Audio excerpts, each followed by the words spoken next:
The voice of the working class, Rick Smith.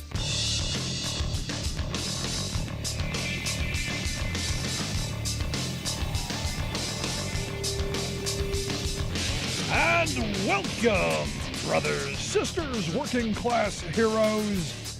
This is the Rick Smith Show. Thanks so much for being here today on the big program. Lots to get to, lots to talk about. Inflation. Yes, inflation. You know, when a corporate CEO hears the word inflation on the news, music to the ears, because it means he gets to rob the customers, you, me, the working class blind. And that's what's been going on. You know, we've been guessing, saying, oh, well, you know, it could be the supply chain. It could be, they gave poor people a little bit of money, they'll waste it, like on food and housing and stuff. Could be that. What we find out today, U.S. corporate profit margin, highest since it's been in 1950. Highest it's been since 1950. Let that sink in for a second. These last two quarters, the largest profit margin since 1950. So how broken is your economy? Stop and think about this. This the question. How bad is it? How broken is the economy for working people? When our billionaire class pocketed a cool, what is it, about $2.5 trillion during the pandemic? And corporate profits are booming, and yet prices are still going up. You could say, well, the reason the profits are there is, thanks to us, lower wages. We help them. We help them achieve these high profits that they're not going to share voluntarily, mind you. And even if you do have the ability to join and form unions and you are in a union, they're still squeezing the quarter till the eagle screams with the old in defense of the market argument. Well, we can't give you a raise now. Yes, profits are great, and we're buying back all the shares so that we can enrich the shareholders and we can make our compensation much larger. Yes, we're doing all those things. But, in defense of the market, we can't possibly give you an extra quarter. Or in the case of the company, the workers on strike out in Erie, Pennsylvania, at Erie Stryer, we can't help you get dental insurance for you and your family. No, we're wildly profitable. And profits as far as the eye can see because of the infrastructure bill. But no, we can't give you more than a quarter. Yeah, let that just sink in for a bit. And I know, but Rick,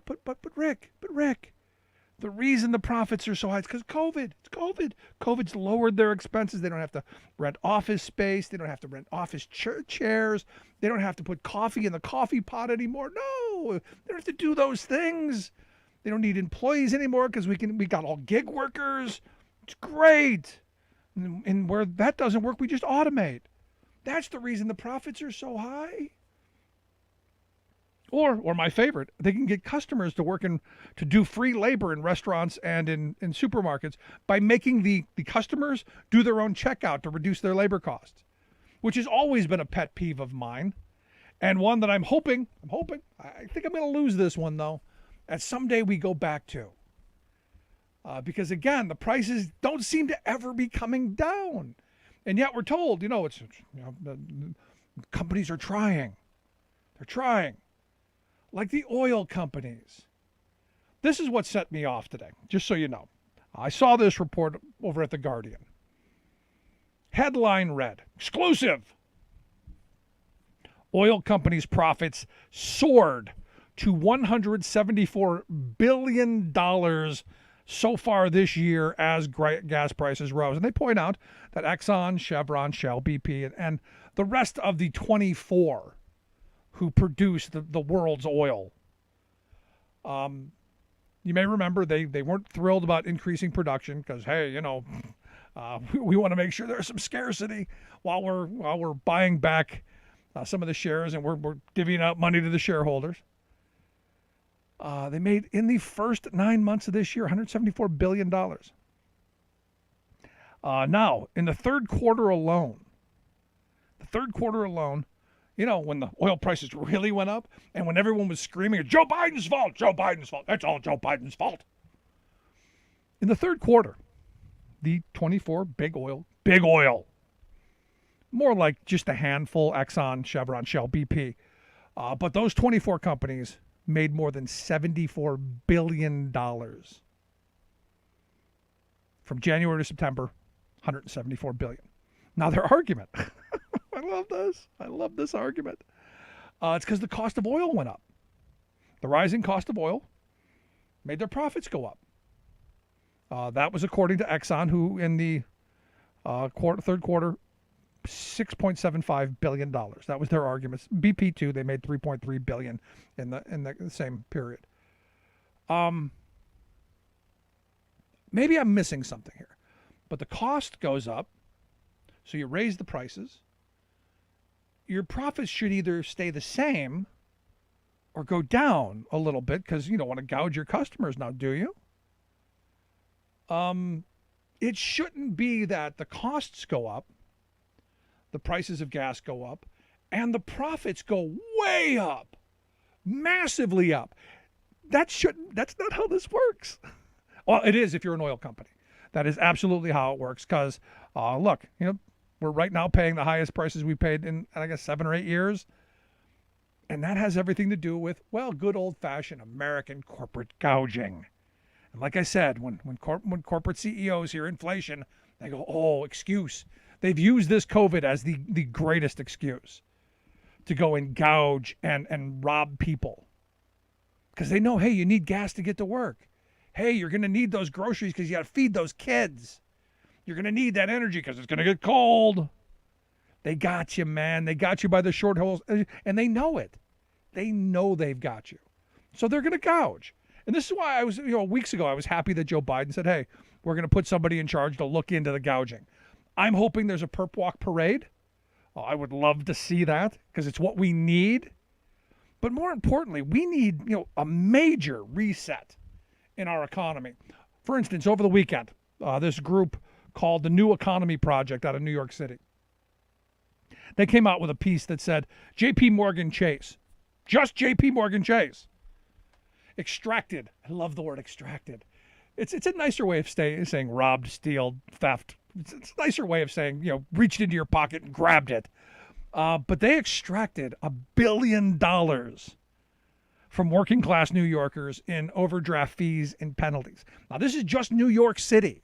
This isn't the whole state of New York. This isn't a quarter of the country. This isn't the whole country. This is one city. Because of the pandemic, they were able to pocket $1 billion in fees and fines and overdrafts because working class people couldn't pay their bills during a pandemic. And again, this is another one of those moments where you go, man, we so need to reclaim some of our industries. We so need to reclaim our economy. And the thing that gets me is, I have this relative, rich guy, and he loves telling me that I could take all of his money from him. I could take all the money he's got in the bank, all the money he's got stashed under his pillow, and I could give it to those people. And in 10 years, he says he'd get it back with interest, and those people would still be poor. And I don't think that he's not wrong, because I would argue the game is rigged from the beginning. It's rigged from the get-go. Ownership, networking, that's the key. As long as the 1% can keep us divided and dependent on them, they control us. When they own all of the corporations and all of the best land and all of the industry and all of the regulatory bodies and all of the politicians, yeah, eventually it all comes back to them because, well, it's just when we save a little bit or when we get a little bit of a head, guess what happens? They just let inflation go up. Oh, wow, gas prices went up. I guess we're going to have to take some of that savings from you, poor person, because you got to get to that job. That's how this works. And look, this relative of mine is not wrong because he knows what the game is, which is why we need a major economic reset. And the wealth class knows it. And they're afraid of it. They're afraid of the fact that people are angry about what's happened to this economy. There's no more pining for the old days of the American dream, buying the little house with the white picket fence and having the 2.3 kids and the dog and the Chevy in the driveway and retiring with dignity and that little love nest. That's gone. Now it's, hey, how can we hang on? How are we able to keep a roof over our heads today? For the vast majority of the working class, they're 2 paychecks away from, oh my gosh, what are we going to do? And they're angry about it. And look, the corporates, they know that there's anger out there. So what do? They keep feeding the division. They keep trying to splinter us. And again, I throw that Jay Gould quote out. Jay Gould, the railroad magnate from the 1880s. I can easily pay half the working class to murder the other half. The corporatocracy's here, folks. The game's rigged. And all they got to do is continue to keep half of us believing that the other half is evil. Which is why the right wing, today Axios came out with a story. The right wing's building their own echo chamber. I would argue they've had their own echo chamber. Welcome to the party, a little late, Axios. But hey, better late than never. And they point out that, look, there are a number of these right-wing outlets that are beginning to aggressively build apps and build phone systems and build cryptocurrencies and publishing houses and all kinds of infrastructure to push their propaganda. This is not new. This goes back to the Powell memos. Powell memo back in 1971. They've been doing this all along. The difference is, man, it is well funded now. And these are major, major initiatives. Major corporate money going into this because they're angry, evidently. According to Axios, they're angry because of censorship and cancel culture. And I would go, they don't care about that stuff. They don't want taxes raised. They don't want a regulatory body to be able to tell them that they can no longer pollute. That's what they're afraid of. This cancel culture stuff, they're not afraid of that. That's how you keep people divided. That's how you get people pitted against one another. Focus on something stupid while they rob us blind. That's what this is about. You know, Biden's Build Back Better plan is about raising some taxes. Going, hey, rich people, $2.5 trillion during the pandemic? Seriously? And you don't think that you should kick some in? Really? That's what they don't want. And that's what they're fighting back against. So they're creating all of this division. They're spending all of this money in these front groups like Rumble. Evidently, Rumble is the conservative answer to YouTube, where you can say anything you want. You can be as obnoxious and ridiculous as you want to be. Because, hey, this is how we keep people at each other's throats. And they're raising tons of money off of it. And they're creating their own little conservative ideology. Their own little conservative fascist little world. Trump is going to have his own. I love this. Trump is going to have his own little Twitter. Truth Social. So you could re-truth. I'm going to truth someone and they're going to re-truth me. And no, I'm going to double re-truth you. I mean, it's almost as ridiculous as the Megadittos rush. It's the same kind of nonsense, just over and over and over again. And look, like I said, they've built these infrastructures for years. This is not new. They've built a think tank in every state across this country. There is a body out there thinking of bad ideas and horrible policy to enact when something bad happens, because never let a good crisis go to waste, in every state. They pay people lots of money to dream up ways to screw the working class. And here we are in this moment, where it's getting harder and harder for working people to make ends meet. And yeah, wages are going up a little bit, but they're not going to make sure that stays. And they're getting it back because, well, guess what? They're just going to raise inflation. Now, here's the thing. Our kids are going to look back. They're going to look back and they're going to see an era where corporate America ruled the nation. And I would argue really ruled the world. And in 100 years' time, they will have destroyed this planet because of their arrogance, their avarice, their selfishness. We got billionaires. We got 745 of them. We've created them through lower wages, less health care, less retirement security, less educational opportunities for our children, less investment in our country. But we got billionaires. All the while saying, screw the homeless. The heck with those naked and hungry people. Because, hey, we've got congressmen like Thomas Massie posing with their weapons of destruction, begging Santa to bring them ammo.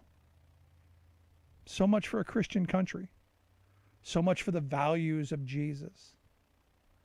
I mean, that's the hypocrisy on steroids. And these are going to be the first people who tell you they care about family. They care about the children. Every time they get a chance, they're going to take a flag picture with a veteran. But when it comes down to policy, when it comes down to actually, doing something for the common good, something for we the people, they're nowhere to be found. Because the kleptocrats at the top, our corporate leaders, our corporate titans, our captains of industry, their greed knows no bounds. And in a time where profits have not been higher in, 71 years? They're still crying, hey, we got to raise prices. Because they think we're stupid. They think we'll never figure it out. And at some point, hopefully, we're going to wake up to the reality that it's not about white and black. It's not about male or female. It's not about right wing or left wing. It's not about this neighborhood or this state or that. It's about the rich people who have all the money and the power and the rest of us. And the sooner we wake up and put some of our divisions behind and find some common ground, the common good is done. And it's infuriating because I look at what we're going to be leaving our children. A divided nation. One where corporate rule dominates. And the opportunities that we took for granted, people my age and older, are no longer there. It's a struggle. Which is why we fight now, which is why we organize now, which is why we come together now and we say, no, this isn't what we're leaving for our kids. We can and we will do better. At least that's my view. I'd love to hear your thoughts. You can email me, rick@thericksmithshow.com. I'm going to take a quick break. When we come back, Will Bunch is going to be your national columnist for the Philly Daily News. He's got a piece on the public good out right now. Stick around. Listen to The Rick Smith Show. We're working people. Come to talk.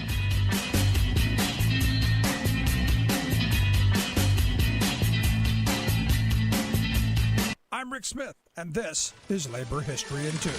On this day in labor history, the year was 1907. That was the day an explosion rocked Fairmont Coal Company's number 6 and number 8 coal mines in Monaga, West Virginia, killing 367 miners. Newspaper reports estimated the number of dead to be as high as 500. It is considered the worst mine disaster in the history of the United States. Most miners were killed instantly, as the explosion destroyed the mine entrance and its ventilation system. Those not killed instantly suffocated from poisonous gas. Earth tremors were felt 8 miles away. The force of the explosion buckled pavement, collapsed buildings, and derailed streetcars. More than 3,200 miners had died in 1907. There were 3 more mine disasters before the end of the year. The last month became known as Black December. In January, a coroner's jury verdict ruled that a blowout shot ignited coal dust and made a number of recommendations for safer practices. But David McIntyre tells a different story in his history of the disaster. He argues that the tipple had a design flaw that led to occasional coal car derailments as they exited the mine. And on this day, there had been a derailment with coal cars crashing at the bottom of the shaft and taking out the electrical and ventilation systems with it, igniting the coal dust in the process. The disaster generated a surge in demands for greater mine safety, leading to the creation of the Bureau of Mines in 1910. The Bureau could conduct research and safety training, but were powerless to conduct inspections or safety enforcement. Miners would continue to fight for the better part of the century for safety regulations and enforcement. Labor History in 2 brought to you by the Illinois Labor History Society and The Rick Smith Show. For more information, go to laborhistoryin2.com.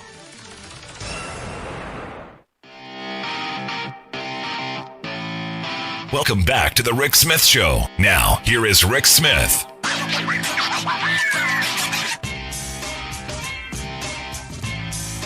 I mean, we don't hear very much about the common good or the public good or the commons or any of that stuff anymore. It's all about hooray for me and the heck with everybody else. I got mine. The one who dies with the most toys wins. The old Gordon Gekko, the one, greed is good. Well, look what it's gotten us. It's gotten us some billionaires. We got 745 USDA choice certified billionaires. We also got a lot of people living in poverty and major deficiencies in our country, and a divided nation. And here to share some thoughts on, the public good, and is it possible to ever go back to thinking about that public good? I've asked Will Bunch to come talk with us. Will's a national columnist for the Philly Daily News. He's also an author. He's written Tear Down This Myth, The Backlash, and The Burn Identity. You can see his work over at attitude.com. We'll get links out on social media. You can take a look at that. Will, thanks for taking time for us. Hey, Rick. Thanks for having me back. It's good to be back. So I'm looking at this. I'm looking at this position that we're in as a country, where we're sliced and diced and pitted against each other. We've got our flag in the ground. We bought the T-shirt and the hat, and we're firmly in different camps. And the public good, the commons, not so much of interest anymore. No, I think what says it better than a congressman sending out a Christmas card holding a machine gun with his heavily armed family. It's Merry Christmas. Come and pry it from my cold dead hands. I mean, if that doesn't say that the holiday spirit of sharing is dead in America, I don't know what does. But I wrote a column this weekend about the public good because it's just a phrase, like you said, it's just a phrase you don't hear that much anymore, even though it once was really a foundational principle, especially maybe not all through American history, but certainly that period that you know so well that started with the New Deal and with FDR, and which really continued into the 40s and the 50s when the union movement was at its strongest.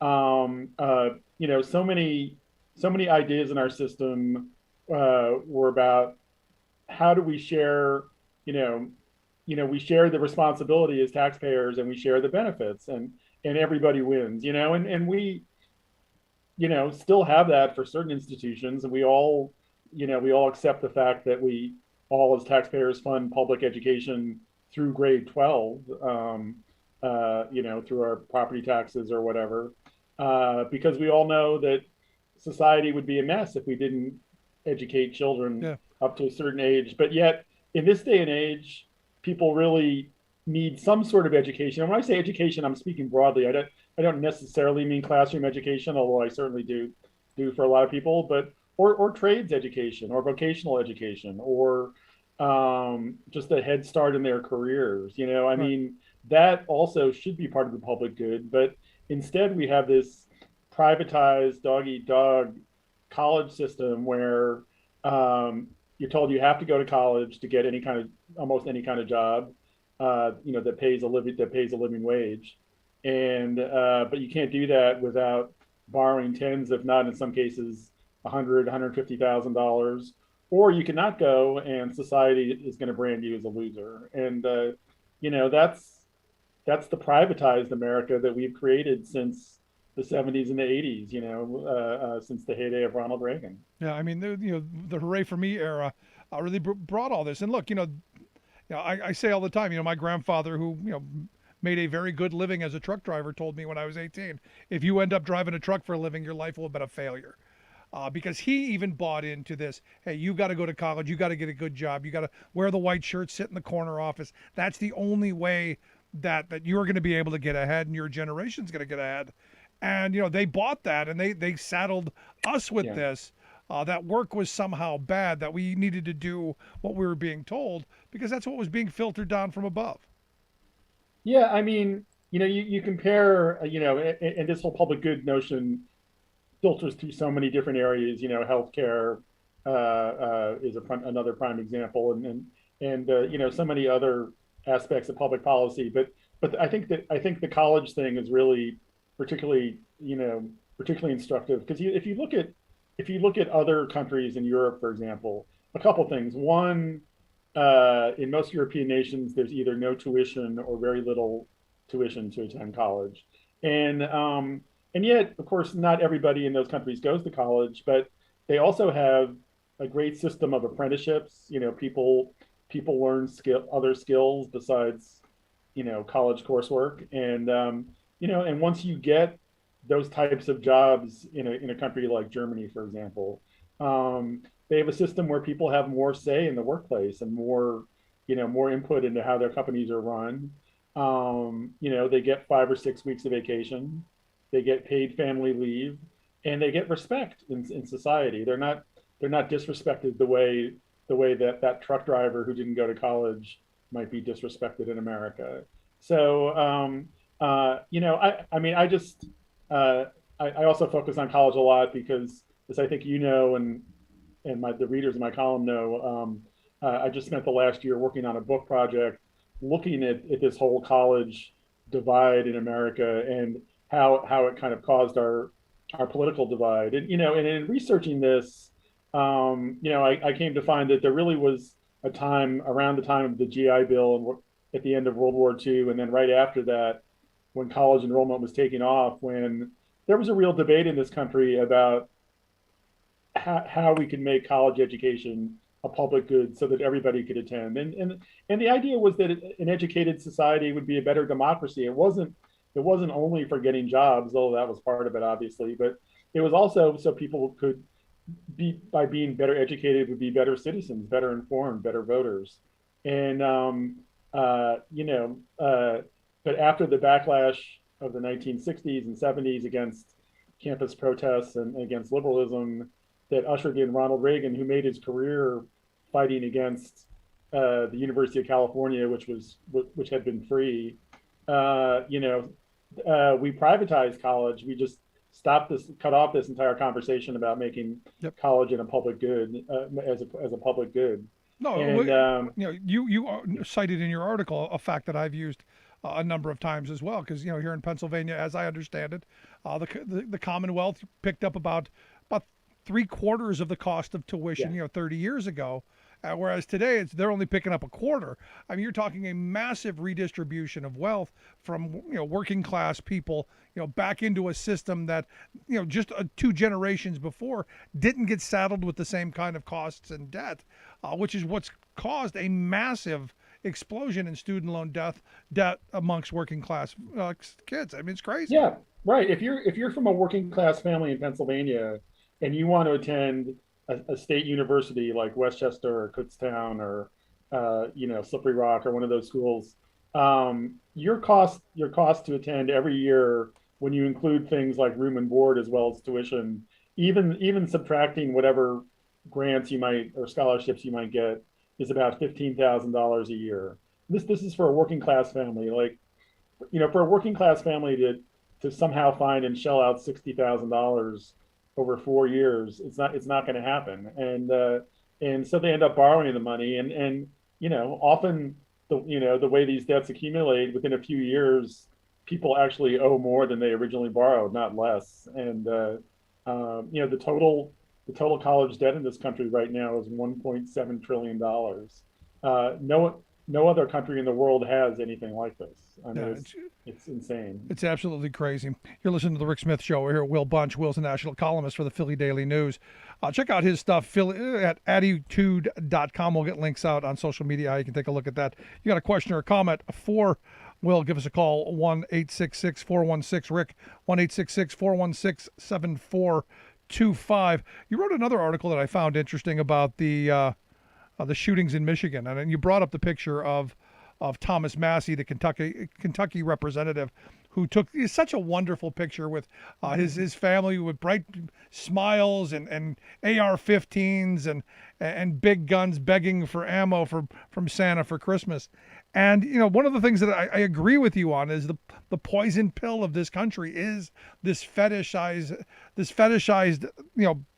gun culture that we've got. I'm curious, when you look at what happened in Michigan and you look at something like Massey just did, what happens between your ears? I mean, because my head about exploded when I see this. I'm curious how you saw it. Oh yeah, absolutely. I mean, as somebody who raised two children myself, I just look at the action of these parents in Michigan, and I just don't get it. I mean, the whole idea of going out on Black Friday and buying your 15-year-old son a semi-automatic handgun as a Christmas present, I, I have a hard time putting myself in that mindset. But I do think it's important that Americans understand the whole history of this gun culture, because the Second Amendment really was not about individuals' right to bear arms. It was put in there by southern states like Virginia that were worried about a national militia that would be controlled by the non-slave states of the North. They wanted to have their own state militias that wouldn't answer to the federal government, because they wanted to use these militias to make sure that any slave revolt, which was their big fear in the early 1800s, the late 1700s and early 1800s, that any slave revolt like the one that occurred in Haiti that overthrew the government there would be put down in the United States. And I mean, that's really why the Second Amendment was put in there. And you've seen over the years, why did the NRA become this political group, and why did gun ownership take off in the 70s? I mean, it was definitely in a reaction to civil rights for African Americans and for other people created this climate of fear. And it was just, brilliantly channeled by the NRA and Republican politicians into this gun culture that we have today. And people are so immersed in it. I don't think they necessarily see it maybe they do see it for what it's for, but they've got the language of the Second Amendment, and they've got the way it's been interpreted by the Supreme Court justices now as an individual right, that makes it very hard for society that looks at these school shootings like the one in Michigan. We're appalled, but we're so limited in what we can do about it. It's just, it is, I think it's just a poison pill for American democracy. Yeah. Now I'm looking at the shooting in Michigan, and the parents are going to be charged or have been charged. I guess they tried to run a little bit, but they got snagged. Is this the answer forward in some of these cases? Because look, I think like anything else, a gun comes with with responsibilities. Just like if you own a car, you can't just lend your car out to anybody and have them do whatever they want. There's got to be some recourse when bad things like this happen. If it's your gun, you got to be responsible for it. I think so. I mean, this case was so the parents, the negligence of the parents was so egregious in this case that I would have been shocked if there hadn't been charges. I think we need to look at these things on a case by case basis. I mean, the thing that I see that, there's no one magic cure all at this point for the gun crisis in America, because there's 400 million guns out there in circulation, and you're not going to, realistically speaking, you're not going to, take them away. So you've got that problem. But how do we limit some of these things? I think we need a much longer waiting period when people want to purchase a gun, because then you're not taking away people's right, the people's legal right to buy a gun. But by having this waiting period, you're cutting into these impulse, purchases. I mean, this Michigan shooting happened 4 days after the kid bought a gun. One incident that was really troubling this year was that 21-year-old outside of Atlanta, Georgia, who went on the rampage that primarily targeted Asian American women. This guy was having a crisis. Georgia recently adopted a no-wait gun law, so he was able to go into a store and buy the gun that he used either that day or the next day to go on this rampage. And this was a troubled kid. If he had to wait 2 weeks, 3 weeks, a month to get his gun, he might have gotten help. His mind might have changed, and 8 people might be alive. So, that's it's one small step that I think would end some of these mass shootings. And we're hemmed in by the Second Amendment to some degree, but we have to look at a range of things that would actually, we have to look at what would actually help. I mean, right now we have a situation in America, there's basically two problems. One is there's just too much anger in our society, which is caused by a host of reasons and can't be easily fixed overnight. But clearly, I mean, look at every type of incident. Road rage incidents are up, air rage incidents are up. Outrageous behavior at sporting events is up. Clearly, there's an anger management problem in this country, and that may not be unique to the United States, but what is unique to the United States is that we have more guns than people. There's no other, I think the gun to citizen ratio in the United States is 120%. The next closest to that is Yemen, which is having a civil war, and there it's about 50%. And in most developed European nations, it's virtually 0%. You just can't have a nation of angry people with that many guns in circulation. I mean, other types of crime are not rising right now. The only major type of crime that's shown a dramatic increase these last few years has been murder and homicide. And we need to be honest about why that is, and we need to be honest about why it's so hard to do anything about it and come up with some kind of solutions. Yeah, we need sane laws. I mean, these stand your ground laws, laws that are going to say, hey, Kyle Rittenhouse, go to Kenosha and protect that parking lot that's not yours. And then, hey, put yourself in the middle of a bad situation, and then you end up having to shoot somebody. That's A-okay. We're in crazy times. Yeah, I mean, you're right, Rick. I mean, the whole thing is, it's understandable that we have some notions of self-defense in our law. Obviously, people have some kind of right to defend themselves, but the problem is people's right of self-defense, when every single person is carrying a gun, it just gets out of hand. I mean, that's what happened in Kenosha. I mean, Kyle Rittenhouse had a gun. One of the people trying to stop him had a gun. When everybody has a gun, who's defending themselves from who? It's just an absurd situation. It's insane. That is an excellent point. Will, I appreciate the time and the great work that you do. I hope folks will check out the pieces that we've outlined. We'll make sure we get them out on social media. But as always, great talking with you, my friend. Yeah, thanks. It's always great to be on, Rick. Thanks for having me. Good stuff. Our good friend Will Bunch. Again, make sure you check out his work over at attitude.com, ATTYTOOD.com. We'll get links out on social media. Love to hear your thoughts. You can email me, rick@thericksmithshow.com.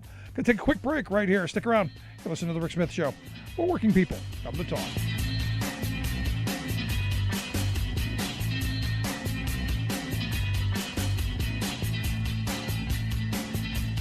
I'm Rick Smith, and this is Labor History in 2.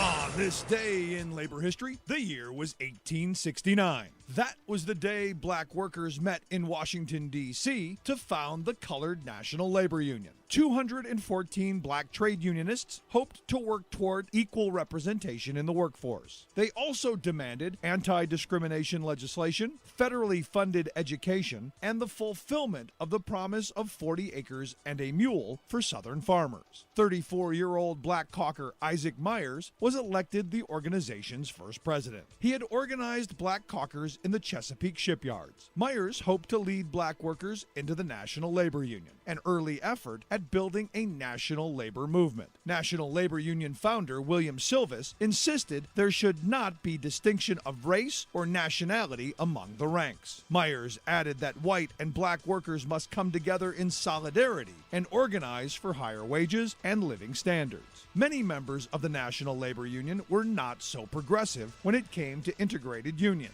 Some of these organizations had whites-only clauses in their bylaws. Others feared competition from black workers and voted not to extend membership. Myers understood the need to organize black workers. While the National Labor Union did not live up to its stated ideal of inclusion, Myers' efforts welcomed all workers regardless of race, gender, or occupation and represented workers across 21 states. They were soon met with the full weight of resistance that hostile bosses, media, and the government brought down upon them when they tried to push for reforms of any kind. Though the Colored National Labor Union soon fell into decline, black workers carried on its ideals of interracial solidarity during the Great Strikes of 1877. So did the new Knights of Labor, who insisted an injury to one is an injury to all.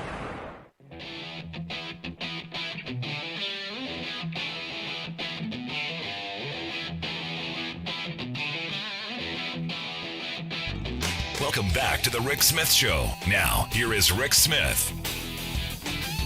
So as I said in the last segment, the reality is, 30 years ago in Pennsylvania at least. Now remember, California and New York, 30 years ago, college was still free.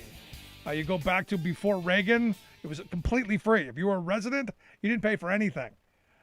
They screwed that up, in huge ways. But here in Pennsylvania, the Commonwealth actually picked up 3/4 of the cost of tuition. 3/4. The student had to come up with 1/4 of it. Now it's completely the opposite.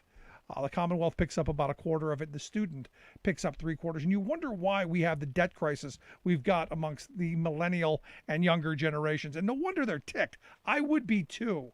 If to get a degree, I got to go $80,000, $100,000 in debt. And then worse than that, you end up paying on it. Something bad happens, and you end up right back where you started from. It's insane what we've done to these kids just trying to do what? Get a decent job, lead a decent life, lead the American dream that we promised them if they got skin in the game that we'd give them. I'm here to share some thoughts on this because I've been following his reporting and his tweeting on this issue, an important one. I've asked Michael Sainato to come talk with us. Michael is a labor and economic justice reporter at The Guardian. Michael, thanks for taking time for us. Thanks for having me on, Rick. So, again, I go back to, my age, a little bit older.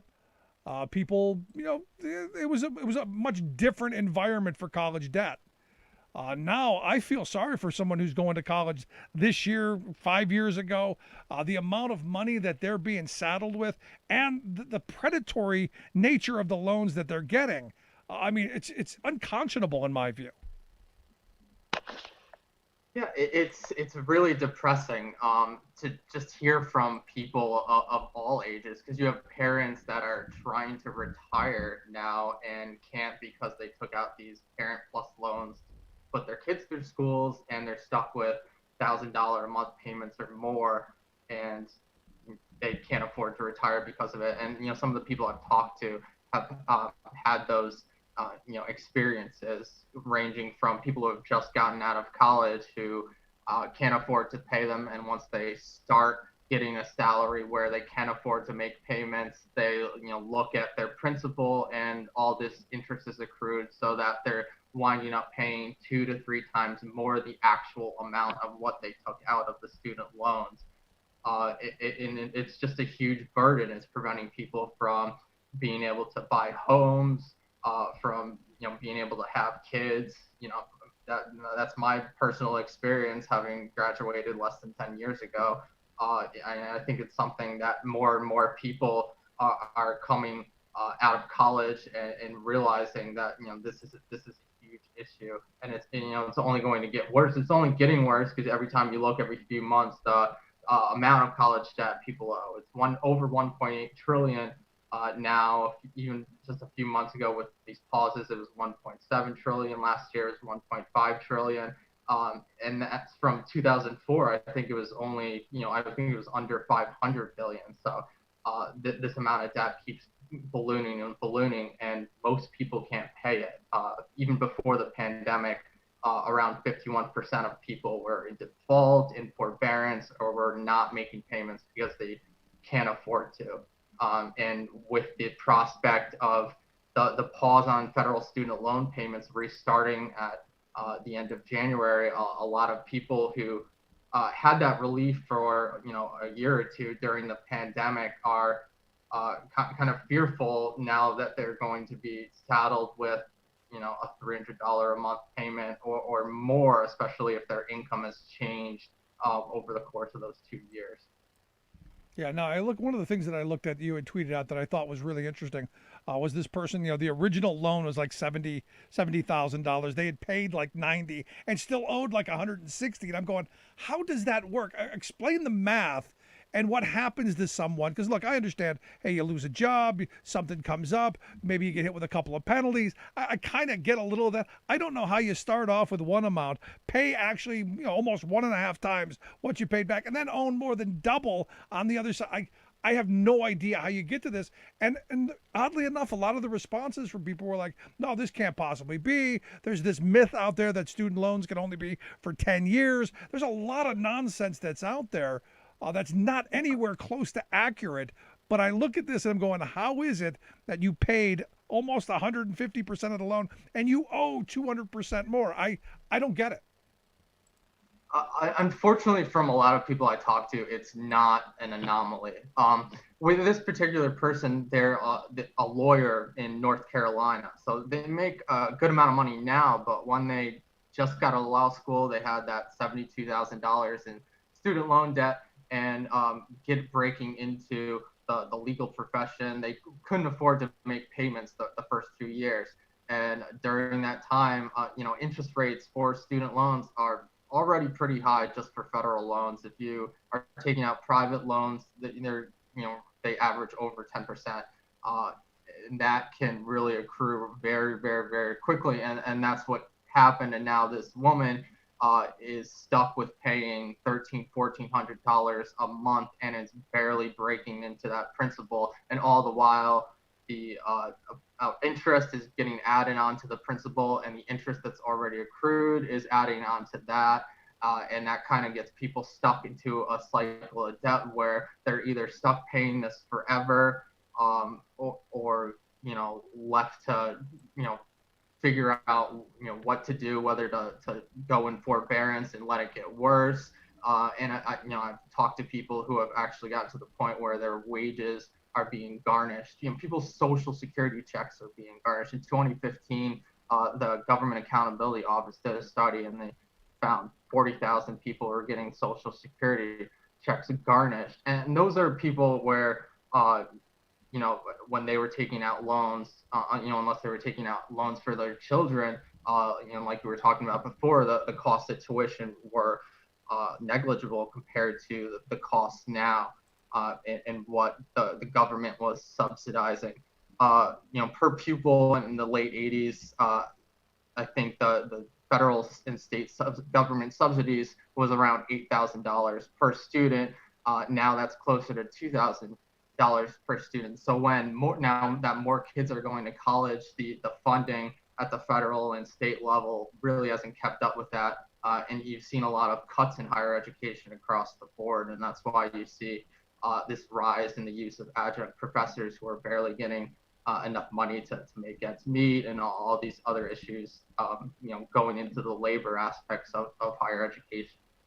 You're listening to the Rick Smith Show here with Michael Sainato. He's a labor and economic justice reporter at The Guardian. If you got a question, comments, thoughts, something on your mind, give us a yell. 1-866-416-RICK, 1-866-416-7425 if you've got a student loan crisis on your hands. Is this the most egregious case that you've come across, though? I mean, I look at those numbers and it's just mind-blowing. But I had someone email me going, no, they're much worse. Is this the worst one you've seen? No. Honestly, I one of the worst cases where there's a mother and her husband who live in Worcester, and they're this woman just turned 65 years old, their husband's 68, and they were telling me, we're gonna have to work until the day we die because we took out loans so our kids could go to college, and they're stuck with these Parent Plus loans paying $1,000 a month, and they're telling me we're barely making a dent in the principal, and the way it's going, we're going to have to pay until we pass away. We're going to be stuck with this debt forever. And I've talked with a lot of people like that. It's depressing. Even people who are making good salaries. One woman is making 6 figures in New York City, but her husband is disabled.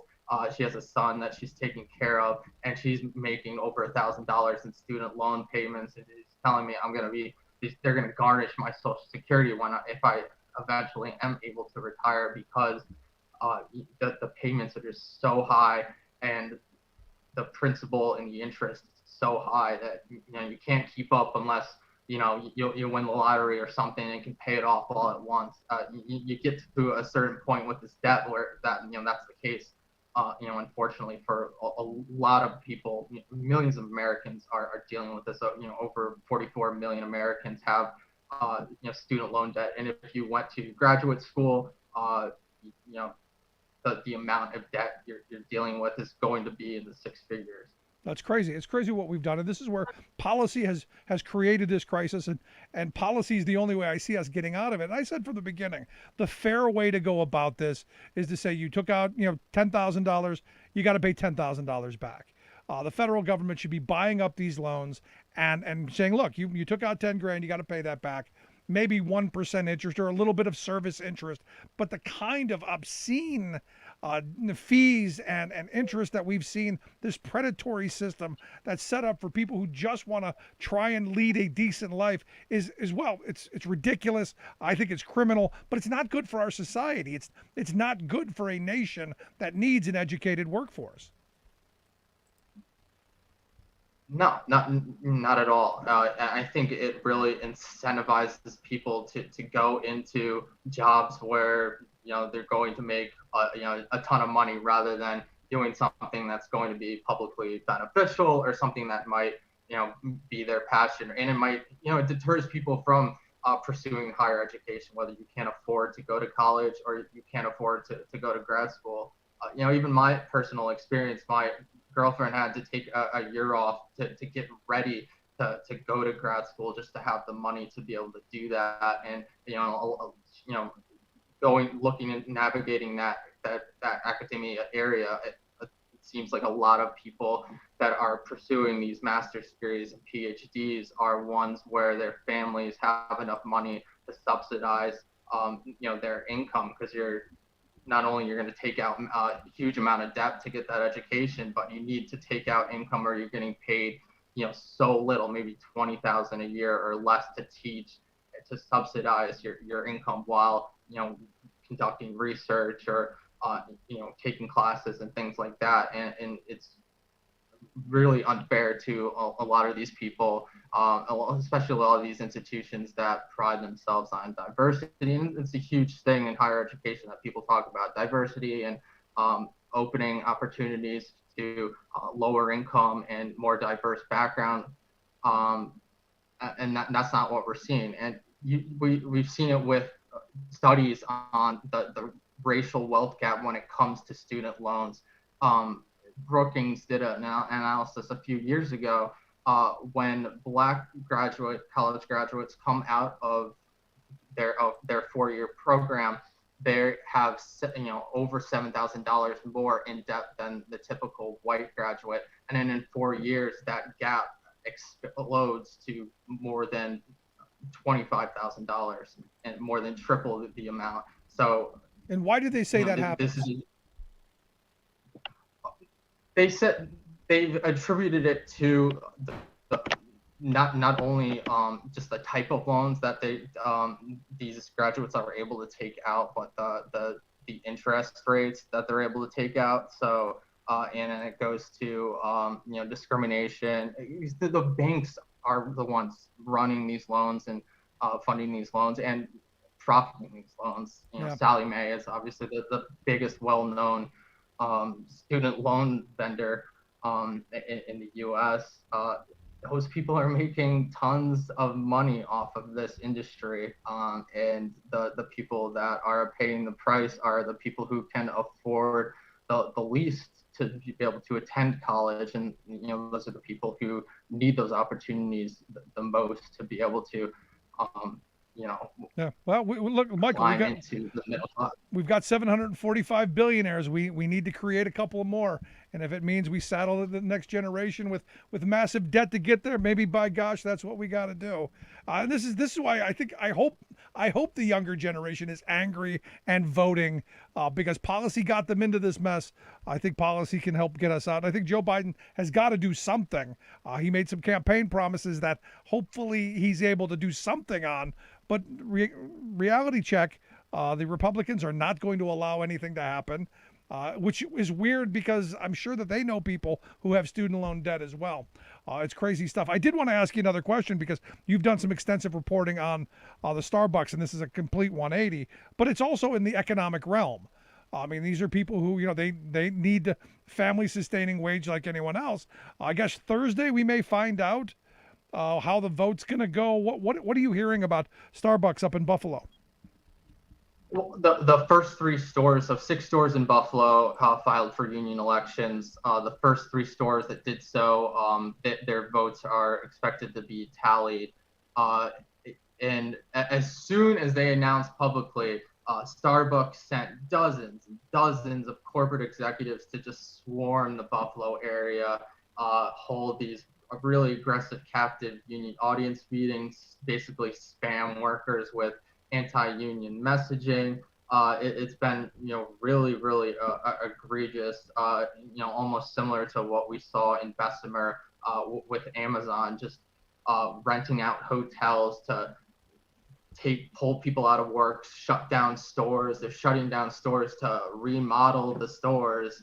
What they're doing is disrupting the unionizing campaign, and they're creating an atmosphere where workers can't even talk to each other. Union organizers can't talk to each other within the stores because you have 1 or 2 strange people from corporate breathing over your neck or watching every single thing you do. So just imagine how stressful and anxiety-inducing that is to always have someone looking over your shoulder, not someone you might be working with as a store manager. The workers actually told me several store managers resigned as shortly after the unionization effort was announced, and I assume that was because of just the heat that Starbucks corporate probably blamed those specific individuals for.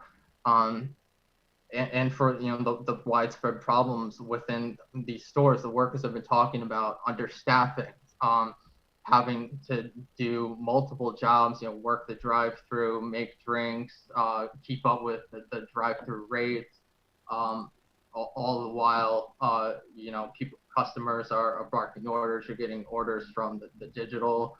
And you got to deal with those damn people. You're getting hit from all ends. So yeah, I can't imagine. So real quick, what's your sense? I mean, is your sense that it's going to work out? They're going to vote the union in? What's your sense at this moment? I'd be surprised if at least one store didn't win. I think Starbucks pulled some dirty tactics in expanding the members of who were eligible to vote and kind of swapped in a lot of different workers to try to sway the election results in their favor. But I think the union busting kind of imploded in their faces, especially with Howard Schultz making that ridiculous comment comparing the Holocaust. Yeah, absolutely. Michael, I appreciate the time, man. Thanks so much. Good stuff. Thanks. Michael Sainato, labor journalist with The Guardian. Quick break. Right back. I'm Rick Smith, and this is Labor History in 2.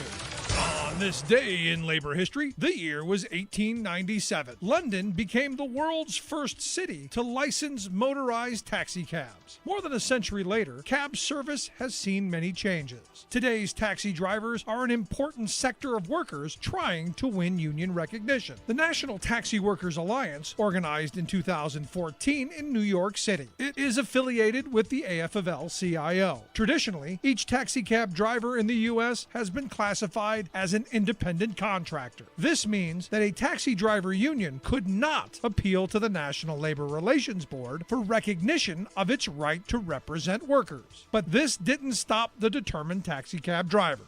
They organized their union anyway. Being a cab driver is extremely difficult. Workers are often on the streets for long hours a day, 6, sometimes 7 days a week. The U.S. Department of Labor labels taxi driving as one of the country's most dangerous professions.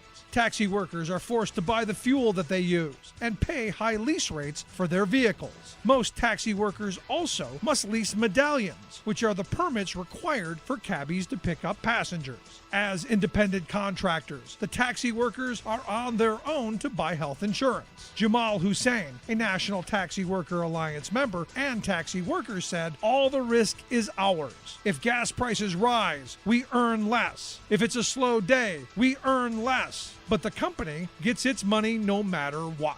Taxi drivers now have to deal with the growth of ride-sharing services such as Uber. These ride-sharing services do not have to meet the same regulations and safety requirements as taxi drivers. Organizing drives have spread to other cities. In Chicago, AFSCME has helped to lead a series of cab driver actions. Like what you hear? Check out more at laborhistoryin2.com. Welcome back to the Rick Smith Show. Now, here is Rick Smith.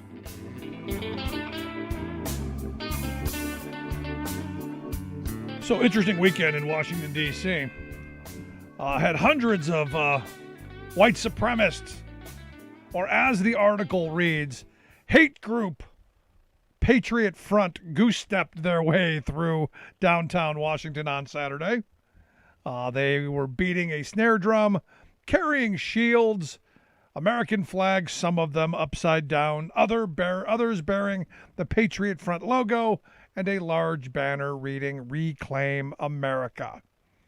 Now, according to the American Southern Law Project, the Southern Poverty Law Center, the Patriot Front group, they are considered a white nationalist hate group.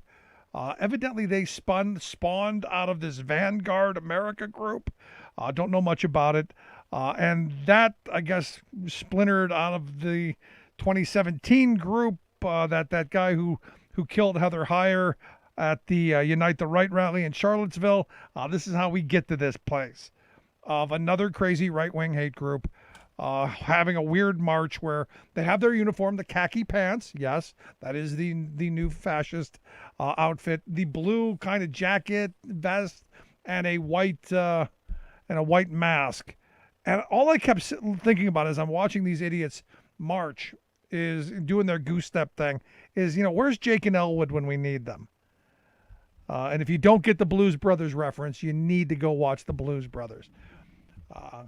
There is that. Interesting news also, real quick. Devin Nunes says he's going to be leaving Congress by the end of the year. Aw. How am I now going to find out about Devin's cow?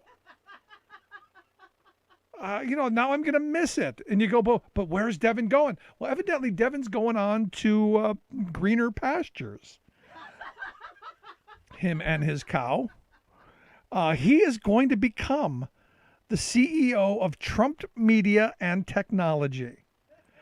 I'm reading this. I'm going, really? Going to give up the 174-year gig as a congressman to go work for Trump Media? Did anybody bother to tell him that Trump has a history of stiffing people? And I'm sitting here thinking, I'm going, I hope not. I hope he does get stiffed in the worst way possible. Because it would be poetic justice, would it not? And it is kind of, I don't know, kind of curious that the guy who was making Saturday night runs to the White House to kind of snitch on what was going on in the House, on people looking into Trump's, dealings with others, that he would now be the choice to be the head of Truth Social. Is this a truth or is this a double truth? Could you re-truth me? And my cow. Oh, it's crazy stuff. I'll tell you, and we live in such a weird time. And this is where, here's the thing that bothers me. I look at these people who, it really is a game to them. It really is, it's about the money for them. And it's, they're not in Congress to serve. They're not in Congress to make people's lives better. They're not in Congress to move this country forward. They're in Congress to divide. They're in Congress to destroy. These are destroyers. These aren't builders. My grandfather always said you can give any idiot with a hammer can tear down a house.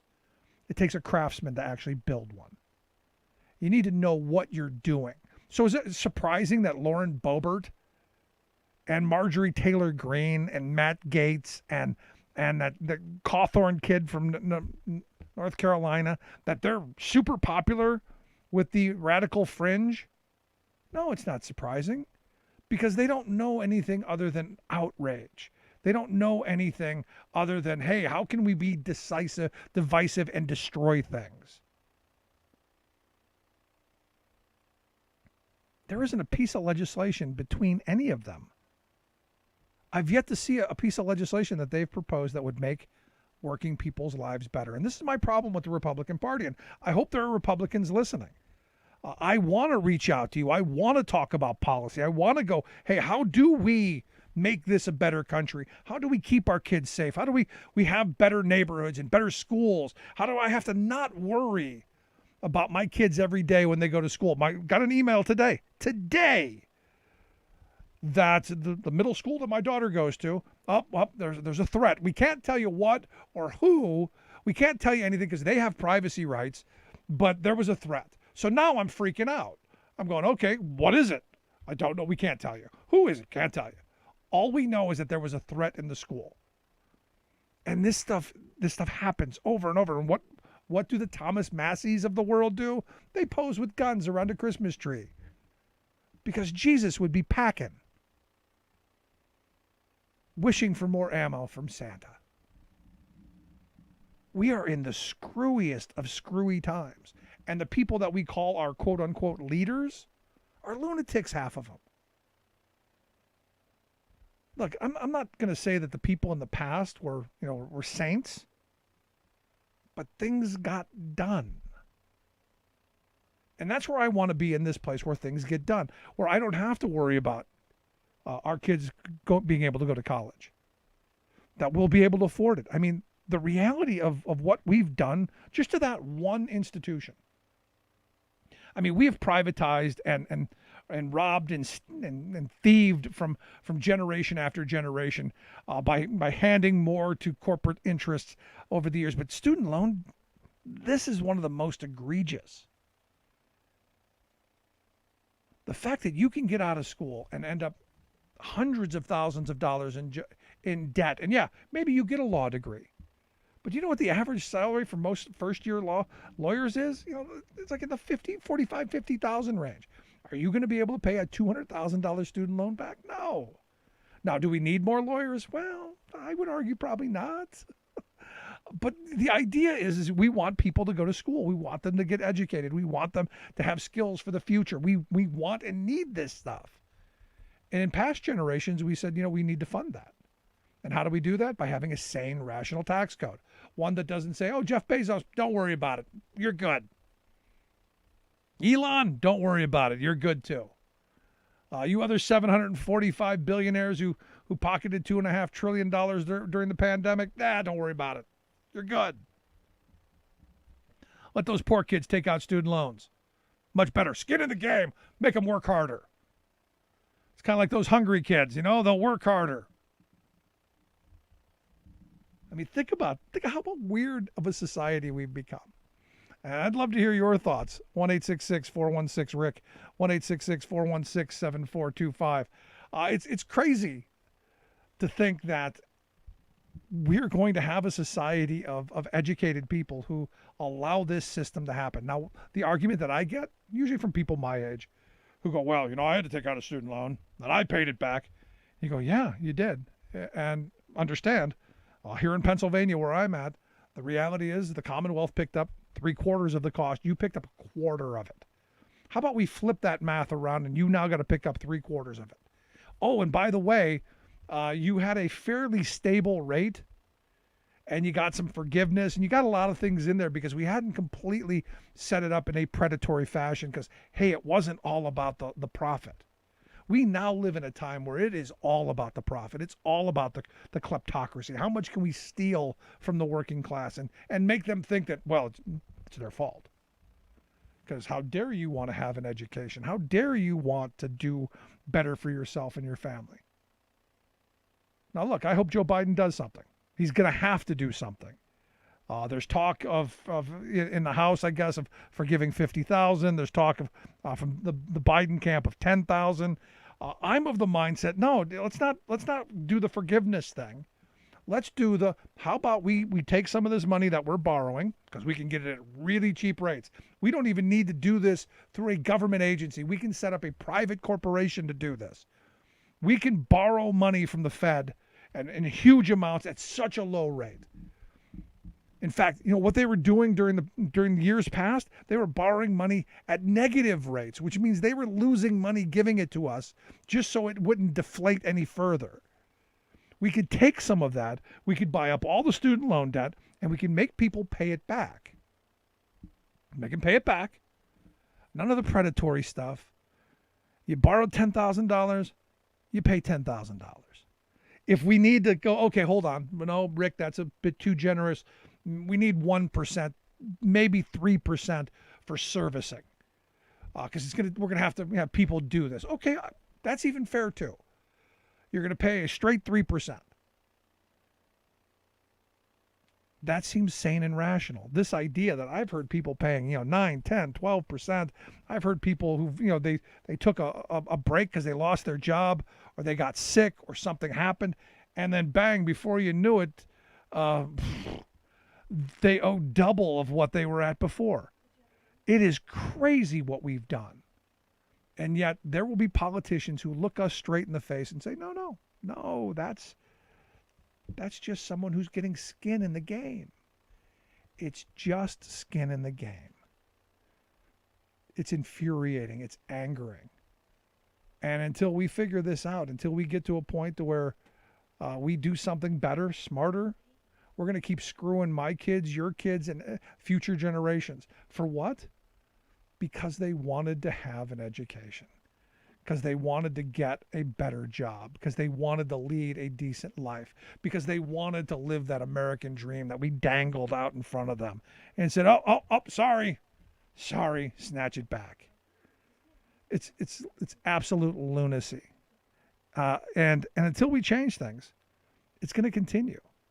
Until we figure out how to change this, it is going to continue, and it's not going to get any better anytime soon. And again, it comes back to us. It comes back to you and me. It comes back to the policies that we push for and the politicians that we put into these places. I'll tell you, until we change things, it's going to get worse. Let's check Julie in Minneapolis. Julie, how are you today? Hi, Rick. I always think of my mother. I'm a baby boomer. My mother, both my parents were up in years a little when I was born. My mother was in college back in the 1940s in Minneapolis. She actually went to a private school. She went to Augsburg University. Oh. And it's pretty incredible because the government paid 1/3 of her college tuition. And she was able to talk the president of this small school then into letting her work as the assistant librarian 6 hours a day. So the government paid for 1/3 of it, and she worked as a librarian and then borrowed some money. But, couldn't have gone to college without it. It was actually left over from President Roosevelt. His own version of Build Back Better was the wonderful WPA program. And, it would be fantastic if we could have something like that. I agree. What do you think about that? Thank you. I agree. Thanks for the call, Julie. I appreciate it. I'm in this place where we do need the kind of massive investment that we saw during the FDR years. I've been calling for a New Deal for quite some time. In fact, I was calling for that during the Obama term. Because we need that kind of investment. And while your mother may have paid a third of the 2/3 of the tuition was still much lower because we were subsidizing the schools at much higher rates. The prices for university have just gone through the roof. In fact, you go and you do the BLS calculator stuff, and you find that an education at Yale would be like $17,000 in today's money instead of the $60,000, $70,000 that it is. So it was a completely different structure, and we need to return to those days. Those were the days that made opportunities available to folks. At least that's my thought. All right, Julie, I appreciate the call. No, I mean, this is what I would love to see more of. This kind of idea that we've tried the privatization way. We've tried the corporate way of doing things. We've tried going, hey, predatory lenders, by all means, rob and cheat and steal from our students. We've tried it. It's failed. It's now time to go back to what built the most prosperous working class in the history of civilization. That those New Deal ideals that we're seeing right now under attack. And what's frustrating to me, and I've been saying this for the longest time, the current Republican Party is all about undoing the New Deal, repealing the 20th century, and all of the progress and all of the steps forward that we've made as a society. You know, they'll tell you, their courts will tell you, their judges will tell you, their original intent is, we want to return to the original intent of the Constitution. You know, those blacks in the field, women's in the kitchen, and gays in the closet. Only white landowning males, they're the ones who can vote. It's infuriating. And yet they're so good at dividing us. But this isn't the student loan stuff. This is an issue that should be uniting us. Because look, I got Republican friends too, who they're complaining about, hey, I can't afford to send my kid to college. Hey, I can't afford the student loans that my kids... Have you seen the outrageous rates? Yeah, I have. Which is why we should be doing things.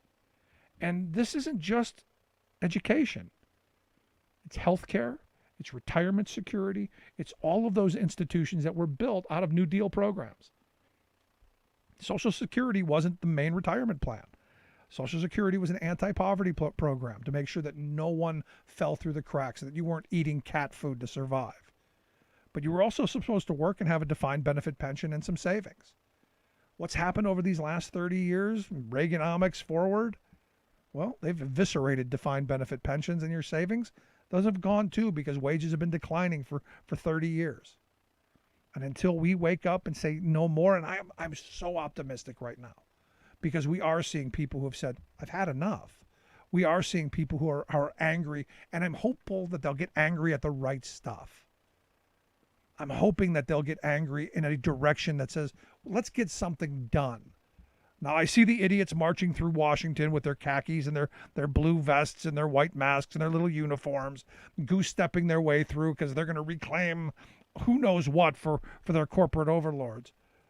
But the rest of us, you know, I'll tell you, we've got to do something to make sure that we turn things around. It's my view on it. But I hope you... I hope we come around to it. I really do. If you missed any of today's program, thericksmithshow.com, that's where you go to get the podcast. Make sure you get the podcast. Follow us on social media at Rick Smith Show. Check out the website, thericksmithshow.com. Lots of ways to participate, lots of ways to get around to knowing what's going on. It's an opportunity to engage and to organize around how do we make things better? How do we move the country forward in such a way that, well, we have the hope and opportunity that my grandparents wanted us to have. We'll take a quick break right here. Stick around. Listen to The Rick Smith Show. We're working people. Come to talk.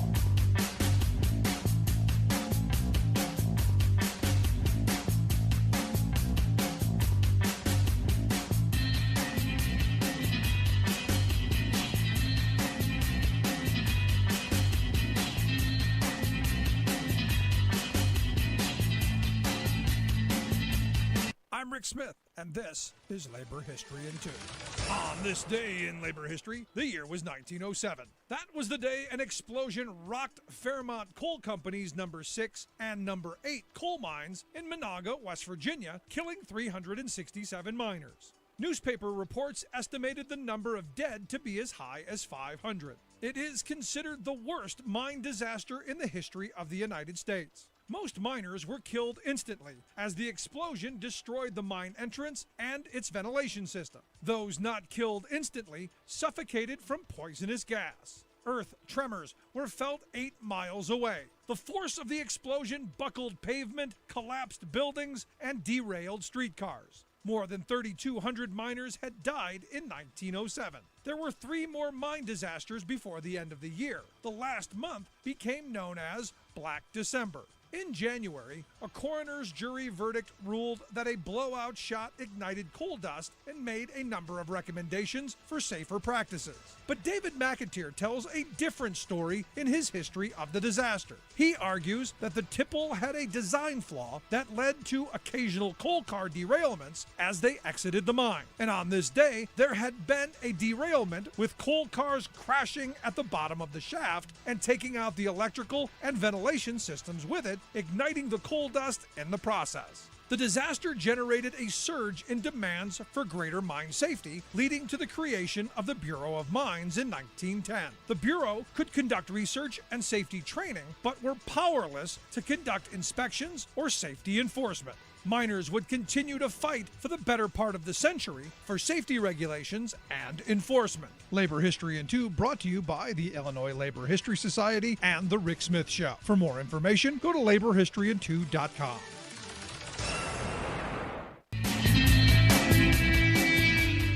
Welcome back to the Rick Smith Show. Now, here is Rick Smith. 866-416-RICK, 866-416-7425. Your thoughts, questions, comments. Let's go to the phone lines. Got Alice on line 3. Alice, how are you this evening? How are you? I am fantastic. What's on your mind? Well, I wanted to comment on the student loans and also the quality of the educations. I graduated from Waynesburg University in 1985, which at that point it was Waynesburg College. It's a private little Christian college, quote unquote, in southwestern Pennsylvania. And when I had taken out my student loans, they went through the local bank. But in between that time period and graduation, that was when they started transferring them to these private corporations. Yeah. And that was just the downfall of everything. As you said, they used to have you be able to have a deferment or what have you. And in between all that, I had paid my student loan down to around $1,300 and over the years. And we had a crisis come up, illness. And the next thing I knew, I was paying back thousands and thousands of dollars. The original amount of my student loan was for like $14,500, and I ended up paying over $30,000 back. And the thing is, Alice, that's tame by today's numbers. Some of the things I've seen are just completely outrageous, which is why we need to do something about it. Oh, absolutely. My son also went to Waynesburg. He's still paying back his student loans. And my granddaughter, she graduated 2 years ago, and she was looking at colleges and universities, and she had thought about going to Waynesburg. But it's so prohibitive now, it's just she can't do it. Yeah, it's crazy. It's crazy, which is why we've got to be pushing the Biden administration, pushing the Democrats in the House, and especially in the Senate, because Republicans aren't going to be any help on this, even though they should be. This should be one of those issues that unites us as a country, because we want an educated population. We want our kids to be able to get an education. We don't want them saddled with a lifetime of debt so that they can't get out of the house and go start their own lives somewhere else out of my house.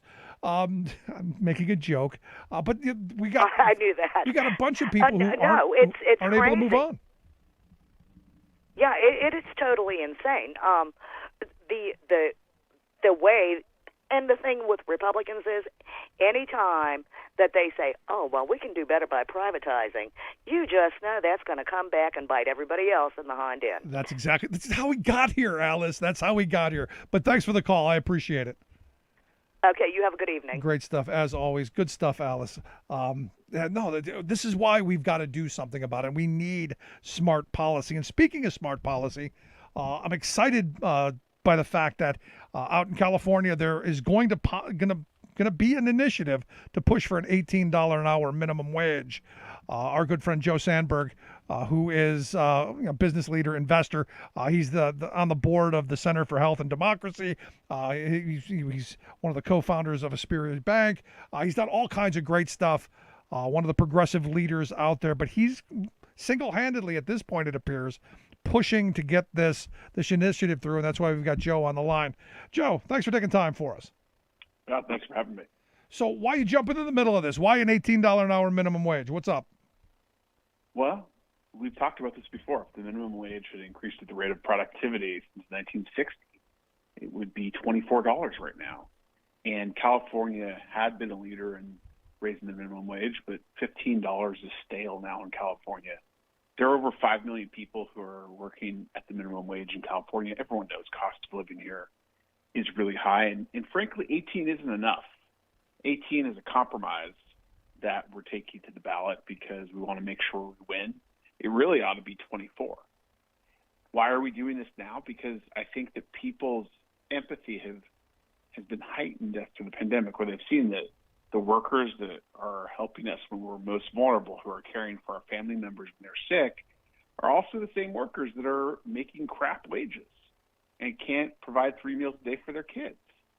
And I think that this is a moment to go big on trying to raise the wage. And then I think the final thing is there's no action in D.C., so we have to lead as citizens. And, really am grateful that I'm in a position to exert this pressure on the system, and I hope we'll succeed, and I think we will succeed. No, I hope so. Look, I mean, the sad reality is on the federal level, we haven't seen an increase in the minimum wage in, 12 years now? Yes, that's right. Which is just unconscionable. And, the states have tried to do a little bit, but I don't think that they've kept up. And I think it's ridiculous that you have to come out and be the one that pushes this. Why hasn't the General Assembly and the legislature there in California or the governor push for this? Because this has got to be popular with working class people. Oh, it is popular. That's why I think we're going to win this. To your question about why others haven't stepped up, well, there are a lot of great allies we have in the legislature who are supporting this. Something this big requires executive leadership, and I hope the governor will join our coalition. Now, when you say coalition, it's so far it's you and. Well, we're going to have a big coalition, actually, Rick. We just haven't announced it yet. We just filed on Friday, and the truth is, one of the things that I know most from my career is that you don't accomplish anything by yourself. And everything that I've been able to do in my career that's been good has been the result of great teams that I've been able to build. We're going to have a big team of people from the private sector, from the public sector, elected officials, unions that are coming on board. This is actually sparking a lot of excitement. So I want to make sure that I paint the picture clearly. This is not a one-person show. I think I'm sparking it, and I'm glad to be the spark, but the success is going to be the credit of a big alliance of elected officials, labor leaders, and business leaders as well.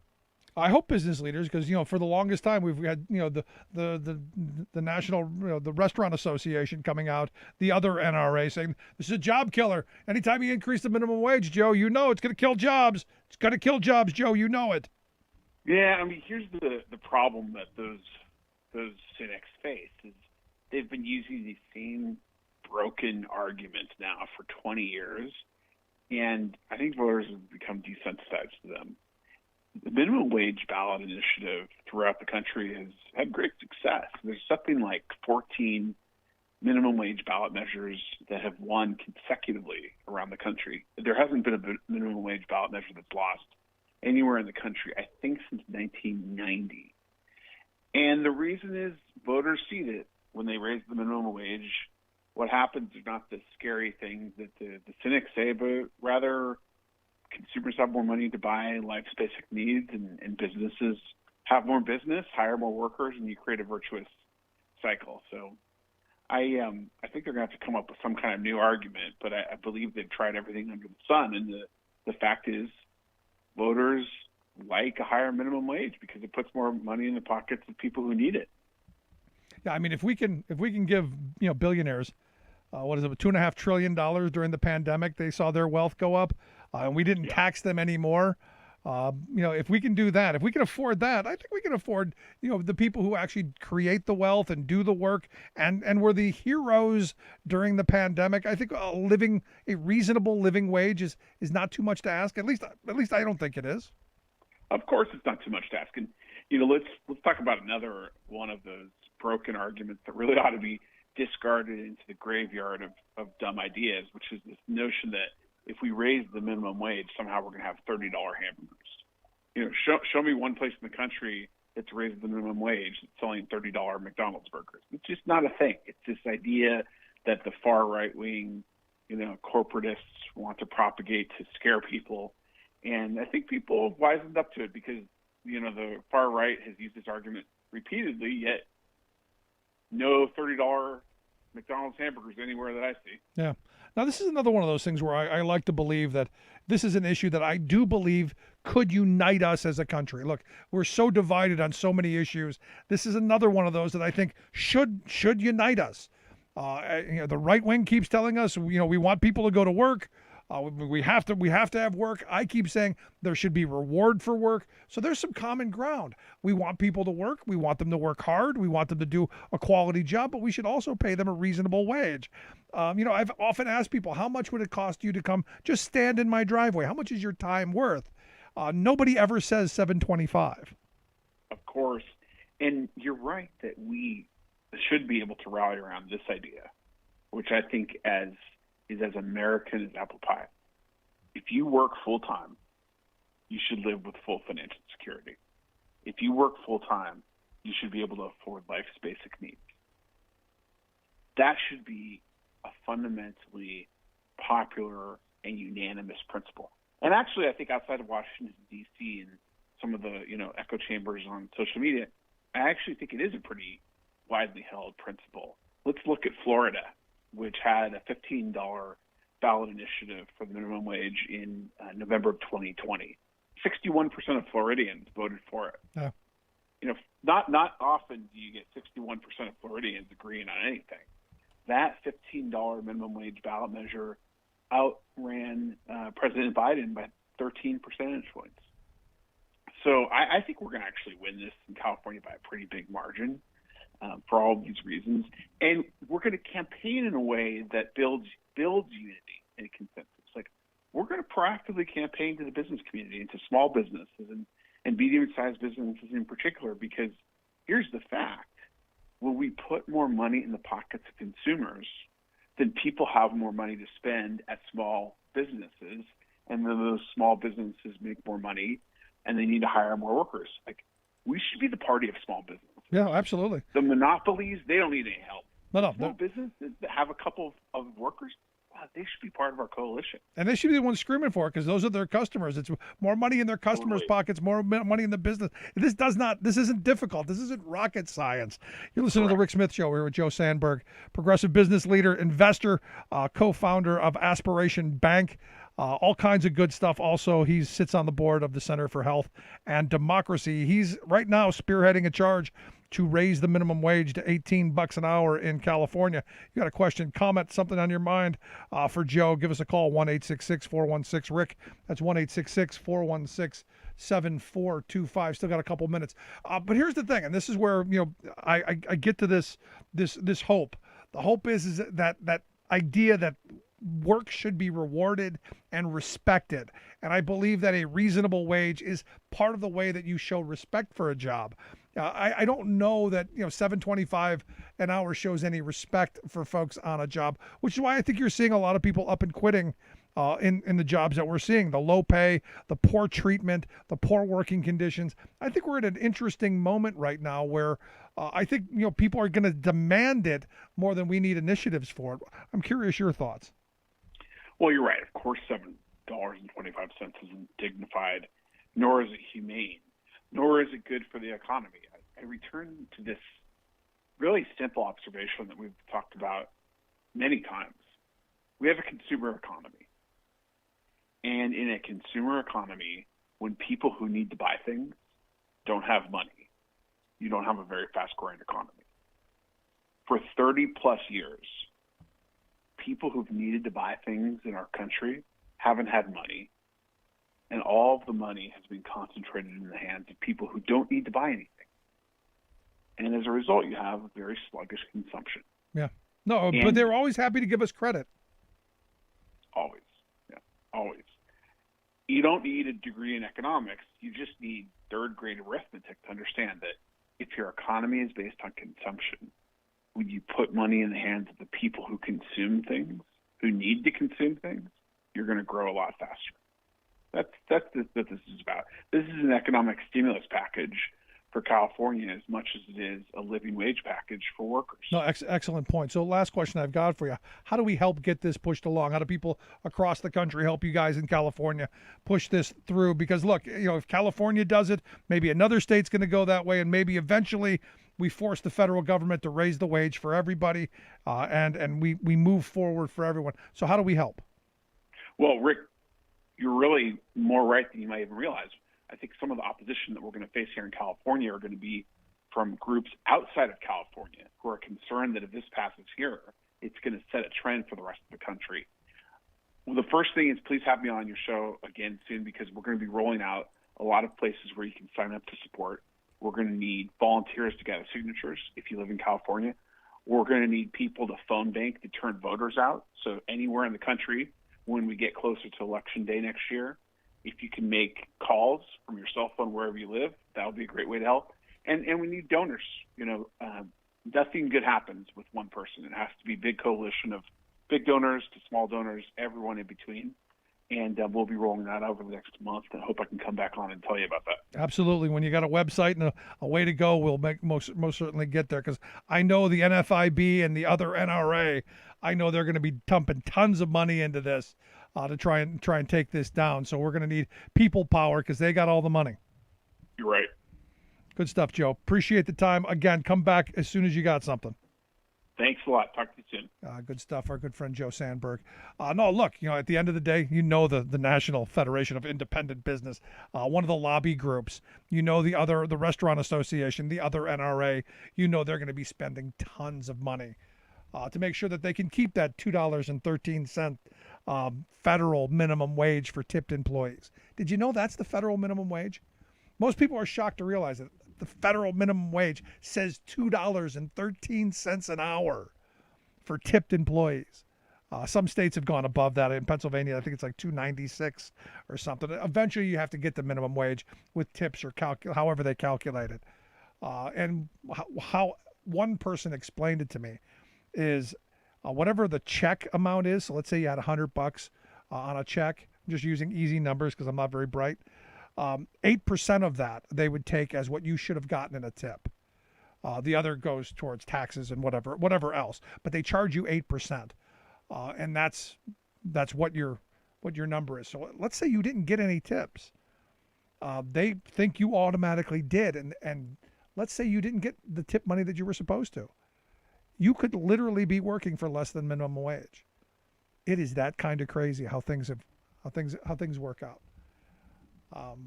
But ultimately, it's going to come down to you and me and the rest of us. I say all the time, the rich have all the money. We've outprocreated them, and while we still can, before they destroy our ability to vote for people who will move us in a good direction and will push for policy going to help, we got to get registered. You got to get registered to vote. You got to get out there, and when election time comes around, you got to vote for people who are going to stand up and fight for we the people. That simple. And not the people who are telling you, oh, let's burn everything down. Well, the people who are going to say, hey, we're going to return reward to work. We're going to make it possible for families to get ahead. Just my thought. Love to hear yours. You can email me, rick@thericksmithshow.com. Quick break. Right back after this. Stick around.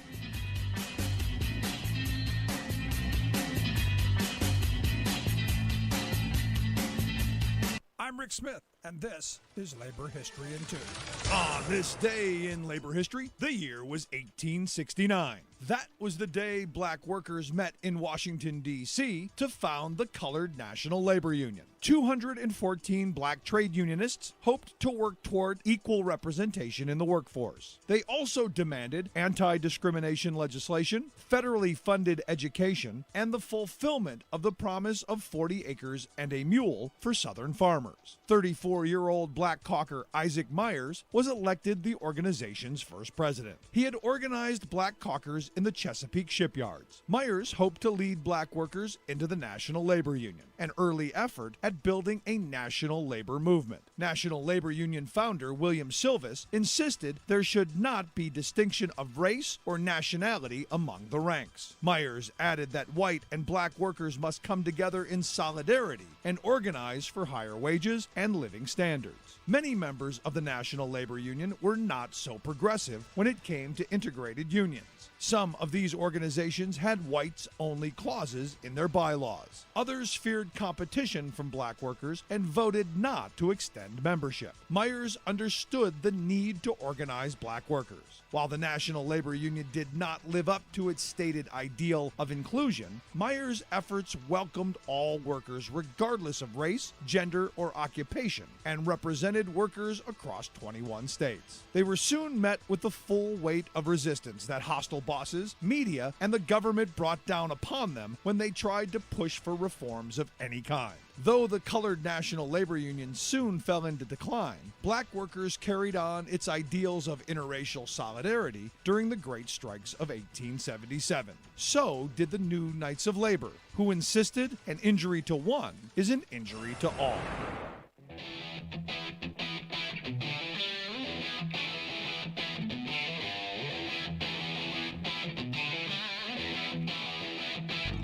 Welcome back to the Rick Smith Show. Now, here is Rick Smith.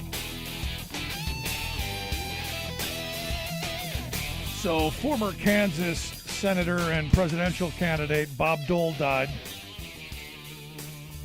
Was never a big Bob Dole fan, to be honest with you. I'm not going to say bad things about him.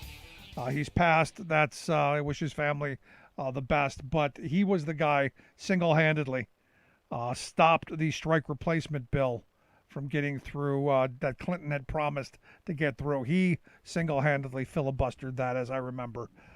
He was 98 years old. There is that. Anyway, here, let's get some thoughts from our good friend, former Ohio Congressman and political analyst, Bob Ney. Bob, thanks for taking time for us. Hey, thank you, Rick. So I'm sure you knew Bob. I'm sure you know Bob Dole. Everybody knew Bob Dole. One of the things I loved about Bob Dole is he always referred to himself in the third person. That's my one. Of course, I was around Dole all the time.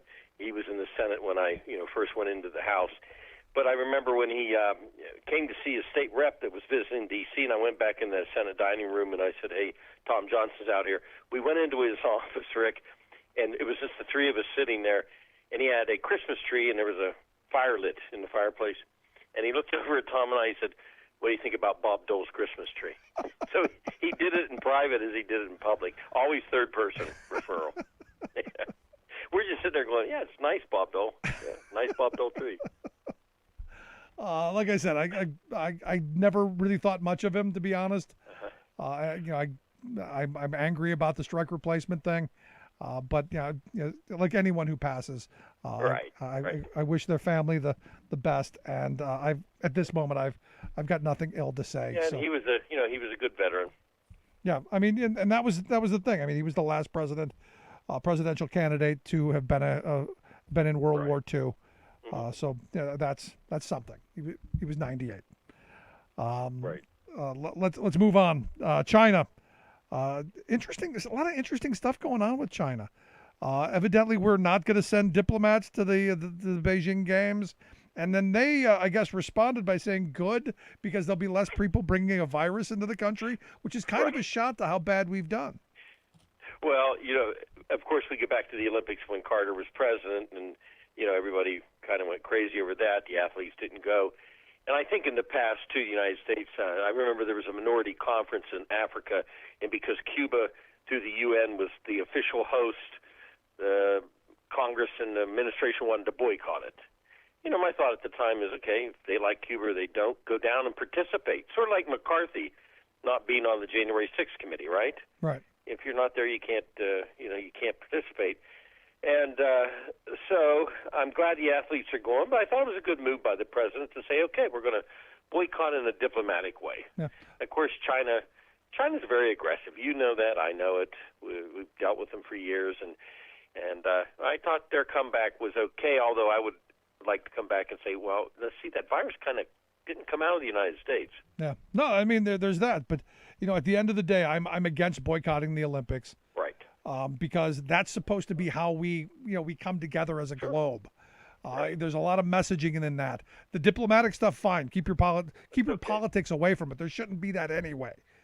Right. But for the games, for the athletes, no, I'm not in favor of boycotting that. Now the right wing, I'm getting tons of attack emails on Biden for this diplomatic, boycott because they're not. He's not going far enough. He's weak, and I'm going. No, this is a pretty strong statement.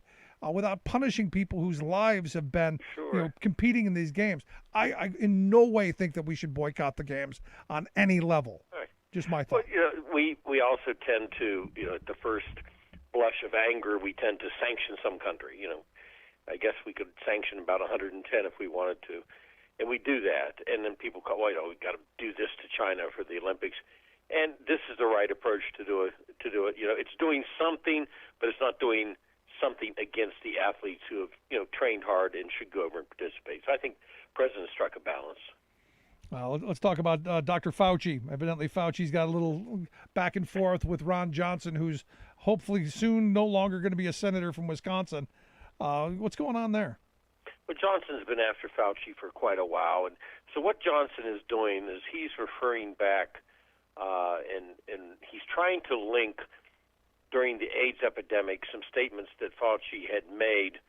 And Johnson is saying that, he overhypes things. He overhyped the AIDS issue in a certain way, and now he's overhyping the COVID issue. And what he's referring to is a video that Fauci did where at the beginning, onset with AIDS, they weren't sure of the contact point, how you got it. Completely sure how it was to be transmitted. So Fauci had made a statement. There's no question about it. I watched the tape where he said that there could be close contact within households, and some of the kids might be able to have the acquired immune deficiency syndrome. So they're taking that in the initial, again, early stages of what they knew about AIDS, and they're using that to say that he overhyped the AIDS epidemic. Now, there were some scientists at the time and advocacy groups that didn't like his approach of trying to find a vaccine versus therapeutic treatment of AIDS. So that's where it boils down to. I think probably he's lucky that Johnson, in a sense, attacks him because, Johnson's Johnson. All right. Yeah, I mean, look, the right's been attacking him a lot because he's kind of the lightning rod on this. I mean, this is the guy who we're going to for his expertise. And look, if there are outrageous statements like that, I guess you could attack him for it. But I remember the whole grid era and then eventually the AIDS era where nobody knew anything, and to be safe, you tried to protect people, and I tend to err on the side of caution myself anyway as well. And I think with the COVID pandemic, what has happened is it's science, and science is not exactly exact. And so Fauci, if you look back at some of the statements that he's made, it was early on about the percentages of what has herd immunity, what would help us. And then he said, well, it's a little higher than that. So, that was taken that he wasn't, quote, accurate. Well, he was accurate at the time because they thought 70 or 72%, Rick, was herd immunity. I think what they're really grasping for, though, is trying to find something where he is linked to supporting, the Wuhan labs, which money was put into Wuhan labs, but it wasn't put in there to create a virus, and that's not what did happen. I think it came from China, but I don't think, obviously, any money was used to, create a virus. Yeah, I mean, I come back to where I started from. I think that, this was a place where that was at. They mishandled stuff. It ended up getting into those wet markets, and I think that's how it transmitted. I don't think that there was any malicious intent in this. Right. At least, exactly. At least I don't think there was. I think it went through the wet markets, or some people think that it was accidentally taken through, lab carcasses that were not killed and were maybe removed by somebody and sold. I mean, they don't know, but definitely I think the wet markets had it. No, and the thing is the conspiracies are always going to be out there. For me now, knowing, getting that part of it is not as important to getting this under control right now. We'll have time down the road, but right now it's figuring out how do we protect ourselves, Sure. how do we save people, and to deal with it. And how do we deal with this? It's changed the workplace. Yep. It's changed, every aspect of our society, and the president's goal is to get more people vaccinated, and that's the goal that anybody in the know has had, and that's still where the fight remains.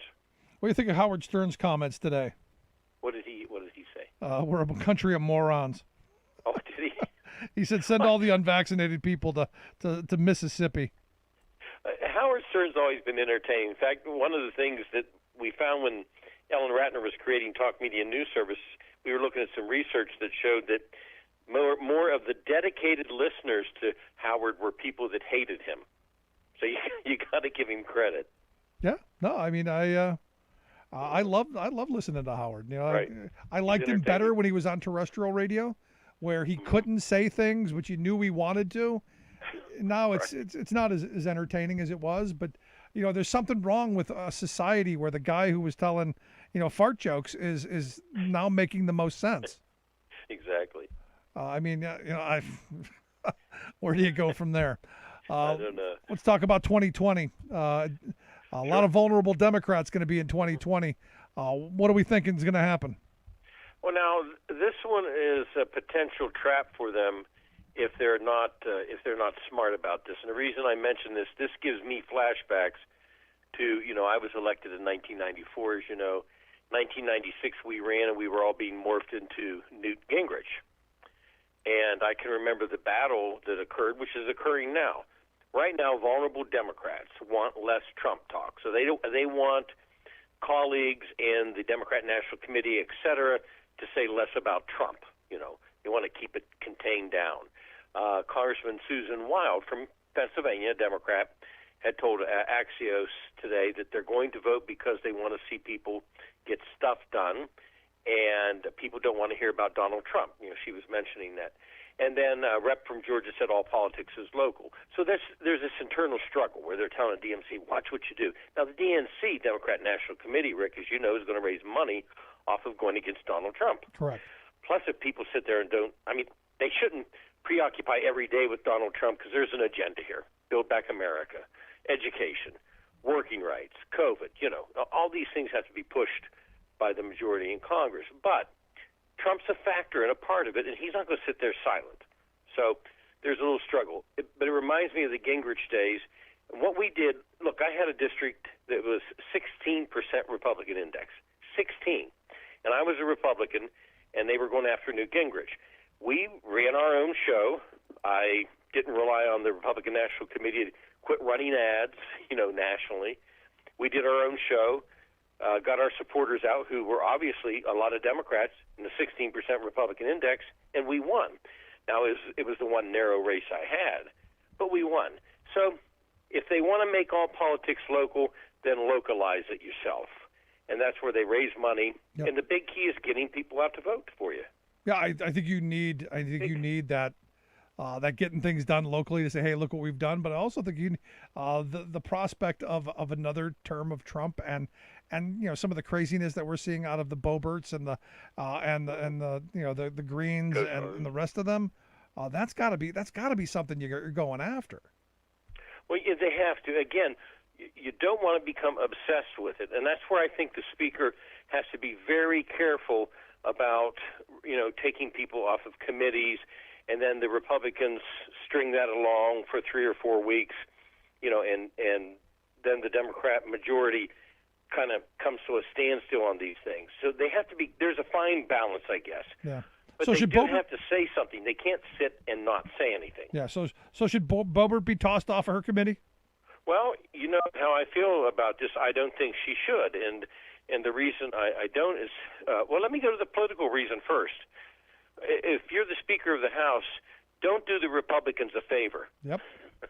Let them deal Yep. with the people on the committee. That's what I said right from the start. Let them deal with it. Don't do them a favor. That's number one. Number two, for the the institution of the House over the years, there was a lot of great people there, both sides of the aisle, and there were some people out there that, I couldn't stand. I'm sure some of them couldn't stand me, don't get me wrong. But you don't just dismiss people unless, they're threatening, to kill somebody or something. So no matter how bad or stupid or terrible the things they say, I think you have to be careful about it. But the number one political point is let the other party deal with it, deal with the embarrassment, deal with the problems. I took a lot of heat when Marjorie Taylor Greene was being taken off her committees, and I said, it's a bad idea. I said, you should keep her on that committee, especially the education committee, because anytime you go, hey, we need more money for education, and you just point to her, go, Exhibit A, the dumbest person on the planet. Did you see the tweet she put out? There's 600,000 people who die from cancer every year. We don't shut anything down for cancer. What are you? What kind of a moron statement is that? And again, if she's on the committee and vocal, there's going to be some arguments with her, but she's also going to continue to say things. The Republicans eventually will say, oh, wow, what do we do? So, again, don't do them a favor. And that's why I'm a little distressed with watching this boil down, to who's being turned off committee. And, of course, if the Republicans take control, then they'll turn around probably and throw people off committees. And then pretty soon maybe there'll be nobody on committees. Maybe, and that's what the Republicans have always wanted, in my view. So you're just giving them what they want. Right, exactly. There you go. Last thing I wanted to real quick get your thoughts on this. The DOJ is suing Texas over their voting districts. Is this going to go anywhere? Well, I mean, it could. At least they're doing it, to enter into the fray where the Supreme Court's not going to enter into. Yeah. So they're going to sue them over the new redistricting maps, and I think it's probably a bold step for the Justice Department to do it. And their lawsuit's going to claim that the Republican-controlled state violated part of the Voting Rights Act. Yeah, and so if Justice doesn't defend the Voting Rights Act, who is going to? Exactly. And I think it was great they stepped up for the first time in modern history with contempt cases. Those just sat and languished, for 4 or 5 years. But getting involved in this one is a big deal. And then that way it sets maybe a precedent that, legislatures will do what they want and they'll have redistricting plans, but it can't violate, the Voting Rights Act. No, what's that left is of a it. big deal in this country. I'm with you. Bob, I appreciate the time. Always great stuff. Well, thank you, Rick. Our good friend Bob Ney, one of my favorite people. Good stuff. The voting rights thing, this is a big deal. The fact that the DOJ is going to take this case and sue over what's gone on in Texas, the gerrymandering, I'm waiting for it to happen in other states like Ohio, like Pennsylvania eventually. I don't think we should have caricature, little bizarre cartoon districts. I do believe that they should be somewhat compact and contiguous, but not written in ways and drawn in ways that benefit the person sitting in the office. Voters should be choosing politicians, not politicians choosing voters. And if we do gerrymander, and I'm not 100% against the idea of gerrymandering, we should do it to have more equal districts so that we have competitive districts. Just my thought. I'd love to hear yours. You can email me, rick@thericksmithshow.com. You got any questions, comments, something on your mind? That's the way you get a hold of me. If you missed any of the program, thericksmithshow.com. That's where you go to get the podcast. The Rick Smith Show app on the smartphone. Take the program on the go wherever you go. And as always, like I said, you can email me, rick@thericksmithshow.com. Follow us on social media @Rick Smith Show, Twitter, Facebook, all of that. YouTube, share, like, all of it. Thanks so much for being here. We'll see you back here next time.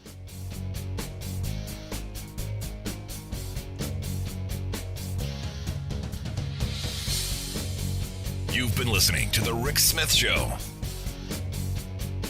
Email Rick at rick@thericksmithshow.com. Until next time, this has been The Rick Smith Show, where working people come to talk. I'm Rick Smith, and this is Labor History in 2.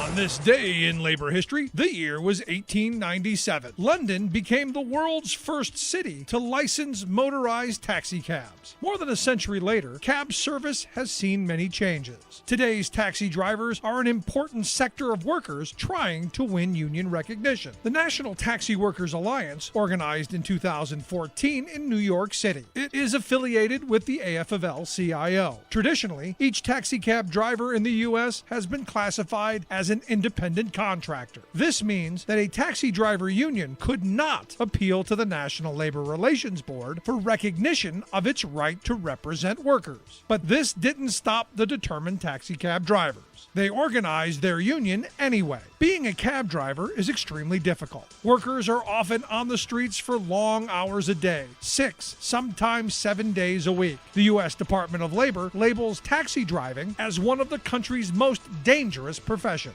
Taxi workers are forced to buy the fuel that they use and pay high lease rates for their vehicles. Most taxi workers also must lease medallions, which are the permits required for cabbies to pick up passengers. As independent contractors, the taxi workers are on their own to buy health insurance. Jamal Hussein, a National Taxi Worker Alliance member and taxi worker, said, "All the risk is ours. If gas prices rise, we earn less. If it's a slow day, we earn less. But the company gets its money no matter what." Taxi drivers now have to deal with the growth of ride-sharing services such as Uber. These ride-sharing services do not have to meet the same regulations and safety requirements as taxi drivers. Organizing drives have spread to other cities. In Chicago, AFSCME has helped to lead a series of cab driver actions. Like what you hear? Check out more at Labor History